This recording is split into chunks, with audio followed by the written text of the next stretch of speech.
Evercreech Junction, Somerset.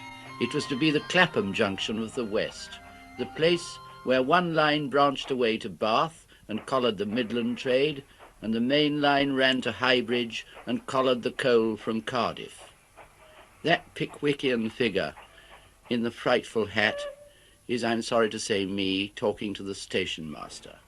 But a station master's life, that's something worth living. And you can see why Evercreech Junction wins the prizes for flowers and tidiness.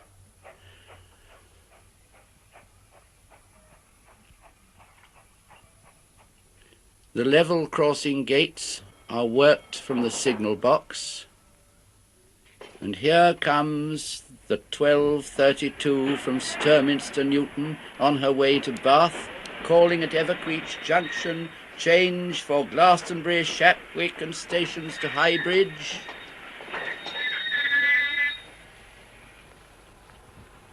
And as we say goodbye to the station master, please notice that on expenses I'm travelling first.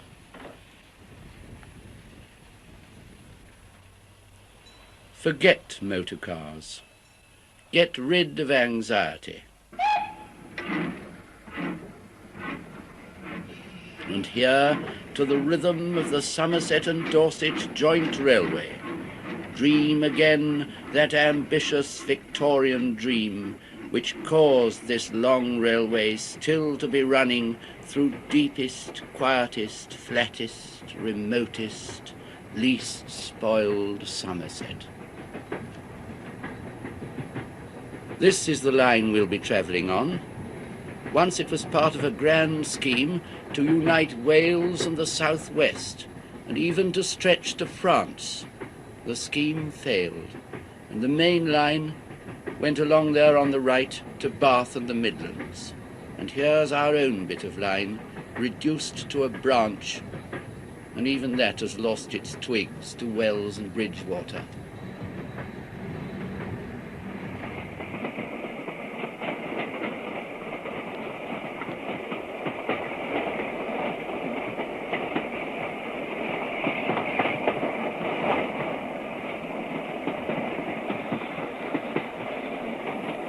Great Western was the first friend the Somerset Central ever had, and it's the Somerset Central line we're travelling now. It's rather a relief to be drawn by steam through this uneventful countryside and just to hear the noises we knew as children. It's the sad road to the sea. West Pennard Station, built of the local limestone. And one of the reasons why the Great Western liked this line a century ago was because it was also broad gauge, like the Great Western used to be. Oh, by the way, there's Glastonbury Tor, and how nice to see it without a foreground of villas and petrol stations. In a second or two, you'll find we come to a broad bridge, and as you look through it, you can see how the track was once broad for broad gauge.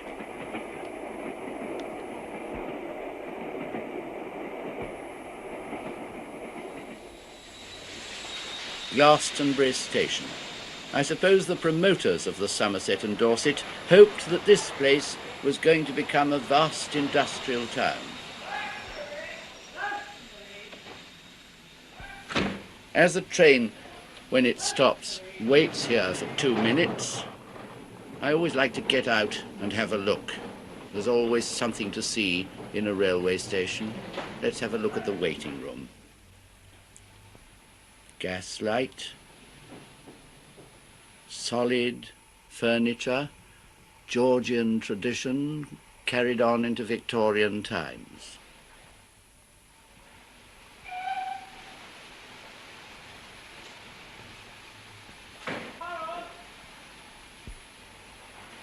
I say, I hope you're enjoying this journey as much as I am. You rarely see much more country once you've got out of the railway station from a train than ever you do from a motor car. No hoardings, no road signs, no lorries in front of you, and no neurotics hooting behind you. This is Sedgemoor. Do you remember Hardy's poem, The Tramp Woman's Tragedy? It's written to a sort of railway meter, and it fits here. From Wynyard's Gap, the livelong day, the livelong day, we beat afoot the northward way we had travelled times before. The sun blaze burning on our backs, our shoulders sticking to our packs, by Fossway fields and turnpike tracks we skirted sad Sedgemoor. For months we'd padded side by side, aye, side by side, through the great forest, black moor wide, and where the Parrot ran. We'd faced the gusts on Mendip Ridge, had crossed the Yeo unhelped by bridge, been stung by every marshwood midge, I and my fancy man.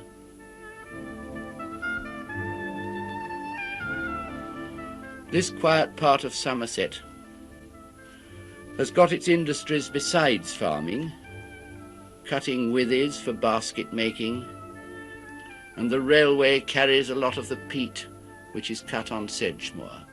The villages are a long way from the station. This is the village of Shapwick, grey limestone. I suppose they hoped there'd be houses all along the road from the village to the station 2 miles off. And at Eddington and Birtles, they built a railway hotel by the station. I suppose they thought you'd need a rest before the walk to the village.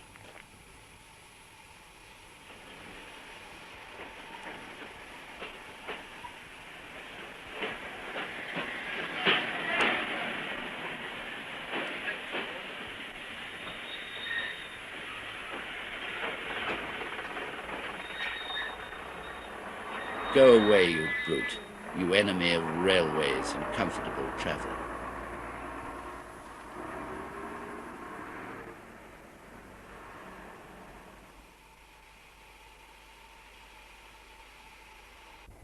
You know, I'm not just being nostalgic and sentimental and unpractical about railways. Railways are bound to be used again. They're not a thing of the past. And it's heartbreaking to see them left to rot, and to see the fine men who served them all their lives made uncertain about their own futures and about their jobs. What's more, it's wrong in every way, when we all of us know that road traffic is becoming increasingly hellish on this overcrowded island, and that in 10 years from now there'll be 3 times as much traffic on English roads as there is today. What will the West Country be like then? How will we get anywhere in summer, except by railway?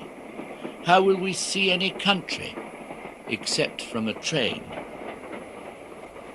I think it's more than likely that we'll deeply regret the branch lines we've torn up and the lines that we've let to go to rot. I mean, even in America, they're already building new suburban railway lines.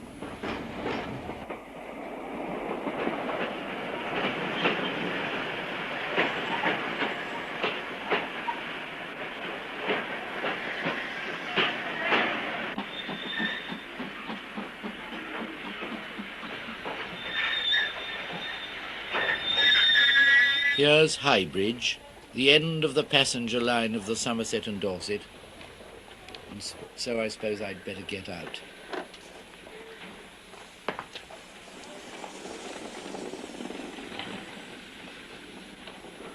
The old Somerset Central Railway, which later became the Somerset and Dorset Joint, started here on its long journey to the English Channel in 1852. And Highbridge is a piece of railway history.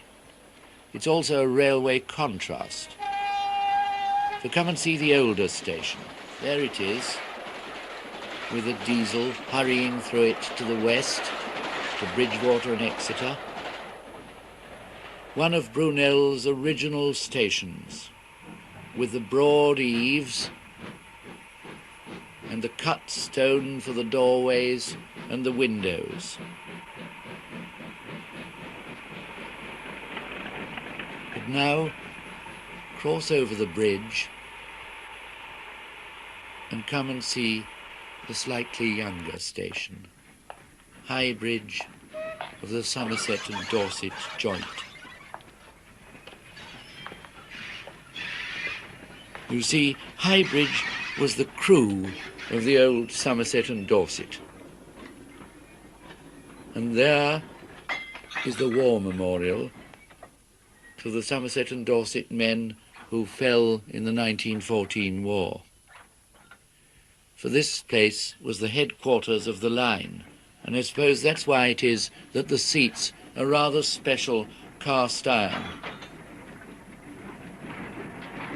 If you want to see why it's the crew, come and look at the works. There they are. The turntable is still used for turning engines. That's an old Midland engine made in Derby. It used to turn, that turntable, the blue S&D ones.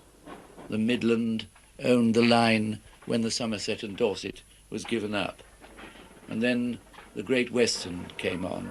And by the way, what's that? Oh, yes, that's an old push and pull branch line GW car, smashed by Ted's from Highbridge.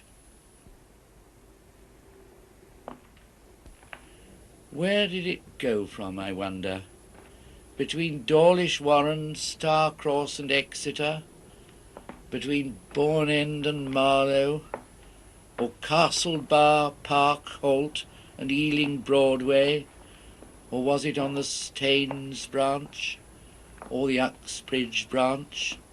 And I wonder what city gents planned their holidays as they strap-hung and looked at these sepia photographs and wondered where to go. I can't tell you, because this car's now been smashed to bits since I was there. People hate anything well made, you know. It gives them a guilty conscience.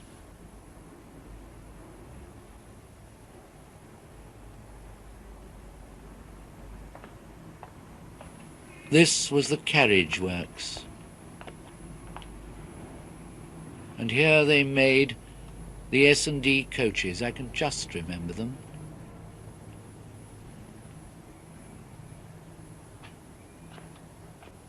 And now let's go to the loco works.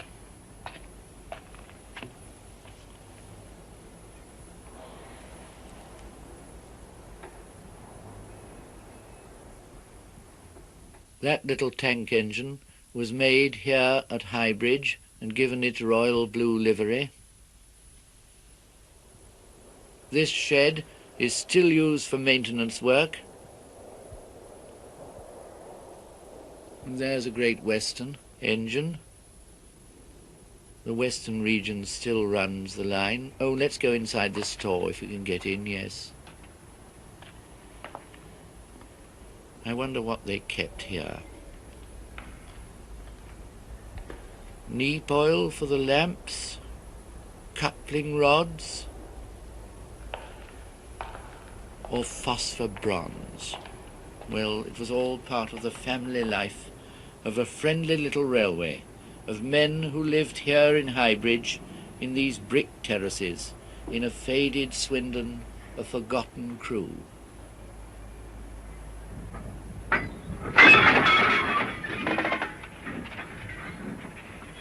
I think you ought to see the goods side of the line. There's still a lot of goods traffic, and that means the roads are that amount clearer.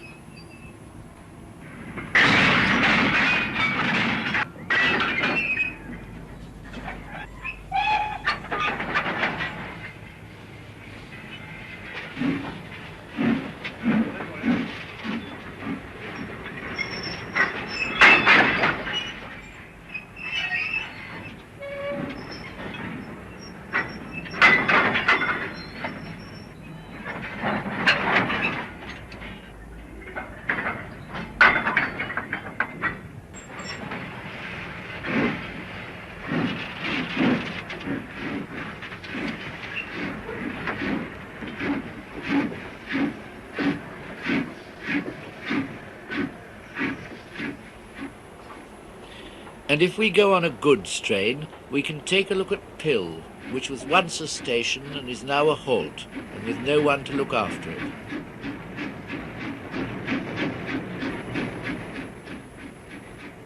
I doubt if there's a quieter, sadder sight in Somerset than Pill, when the train has left and it sinks back to silence.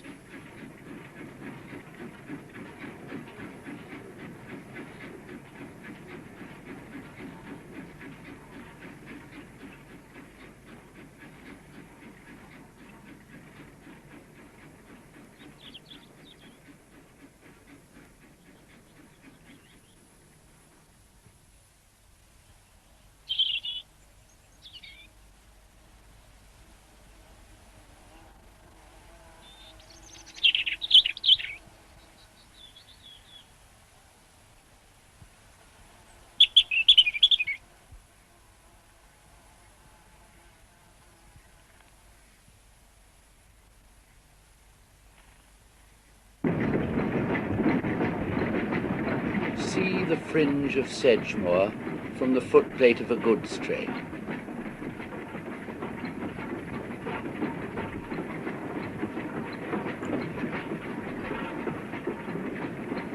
The line is single track, and the driver hands the staff which locks the points and signals to a porter. Now the track behind us is secure.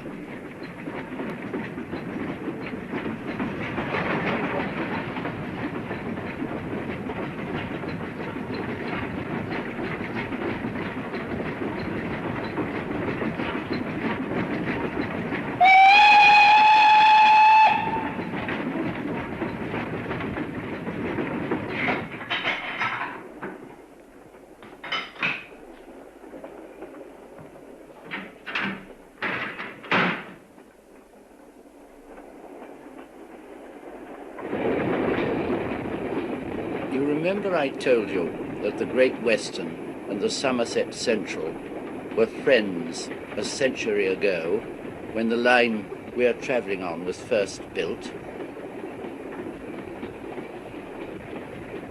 Well, now that we're coming into Highbridge, you can see an extraordinary survival of that long friendship between two railways which were formerly broad gauge.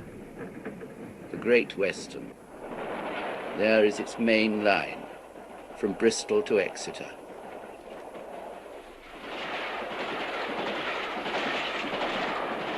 Running through Highbridge Great Western Station. And there, right across that important main line, runs the little branch to Highbridge Wharf and Burnham-on-Sea of the Somerset and Dorset joint. The line is used for goods only now, and we'll follow the goods train through the town of Highbridge to its lonely end.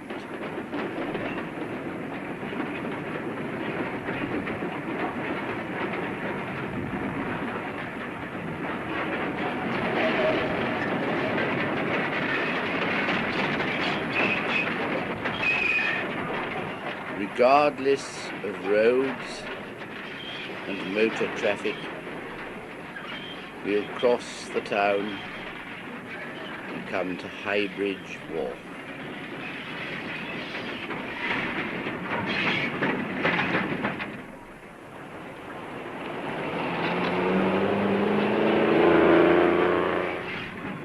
There it is, the place the Somerset and Dorset hoped to establish as an enormous port.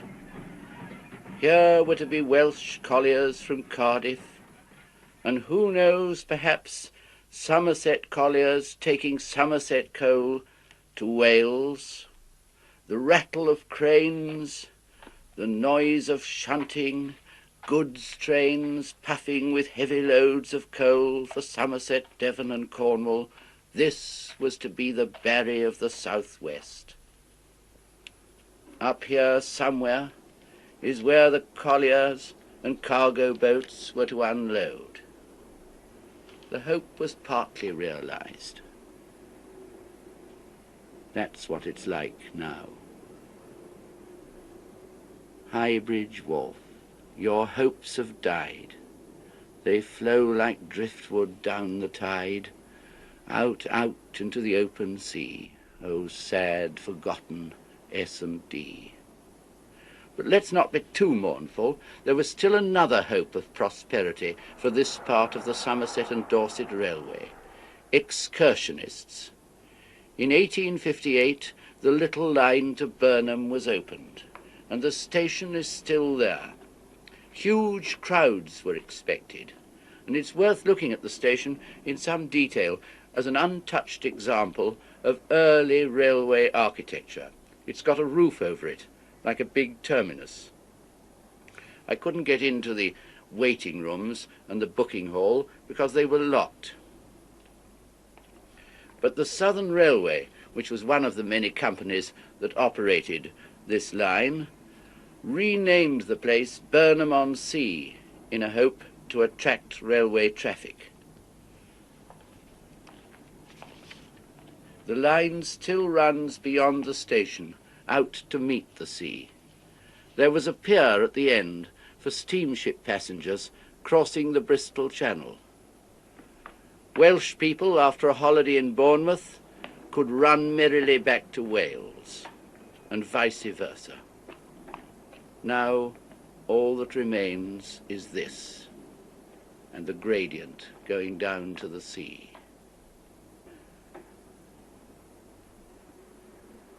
The railway bought its own paddle steamer in 1884, and in 1905, the Barry Railway in Wales ran steamer excursions over here to Burnham. All gone, all gone.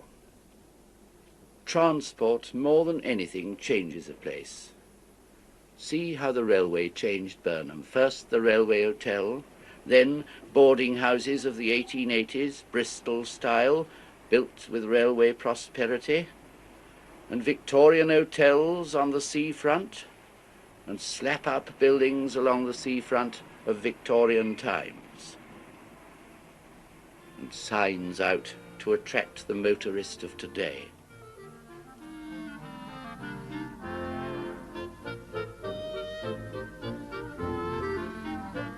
Villas for retired folk as permanent residences.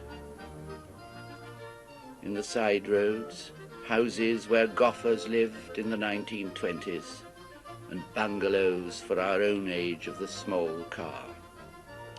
Burnham, with its shining sands, was a Georgian town before the railway came. Let's have a look at it.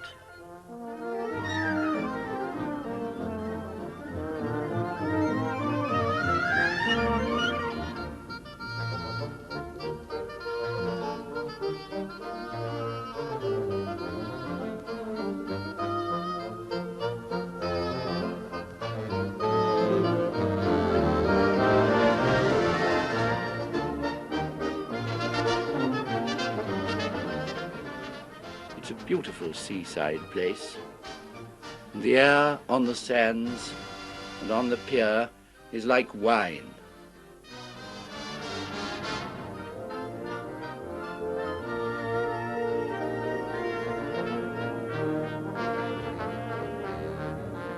Burnham-on-Sea.